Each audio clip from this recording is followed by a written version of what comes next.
ইরাকের মাটিতে যুক্তরাষ্ট্র ও সৌদি আরবে হামলার পর পাল্টা জবাব দিতে বেশি সময় নেয়নি ইরান। এবার ইরাক নয়, হামলার নিশানা করা হয়েছে জর্ডানে থাকা মার্কিন সামরিক ঘাঁটি।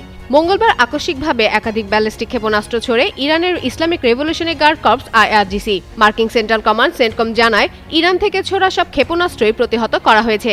মার্কিন কর্মকর্তাদের বরাদে এক্সিওস জানিয়েছে, ক্ষেপণাস্ত্রগুলোর লক্ষ্য ছিল জর্ডানে অবস্থানরত মার্কিন বাহিনীর একটি ঘাঁটি। পরে হামলার দায় স্বীকার করে আইআরজিসি। তারা জানায়, জর্ডানে থাকা একটি মার্কিন সামরিক বিমান ঘাঁটি লক্ষ্য করে একাধিক ব্যালিস্টিক ক্ষেপণাস্ত্র ছোড়া হয়েছে। যুক্তরাষ্ট্র ইরানের স্বার্থের বিরুদ্ধে সামরিক তৎপরতা চালিয়ে গেলে এমন প্রতিরোধ অব্যাহত রাখার হুঁশিয়ারও দিয়েছে তারা। সুস্থ জীবন, সুন্দর পৃথিবী। এই হামলার ঘটনা এমন এক সময় ঘটল যখন যুক্তরাষ্ট্র ও ইরানের মধ্যে সামরিক উত্তেজনার পাশাপাশি কূটনৈতিক তৎপরতাও চলছিল। এর আগে ইরান সমর্থিত গোষ্ঠীগুলোর অবস্থানে যুক্তরাষ্ট্র ও সৌদি হামলার পর পরিস্থিতি আরও উত্তপ্ত হয়ে ওঠে। ফলে জর্ডানে মার্কিন ঘাঁটিতে নতুন এই হামলা মধ্যপ্রাচ্যের সংঘাত আরও ছড়িয়ে পড়ার আশঙ্কা বাড়িয়েছে।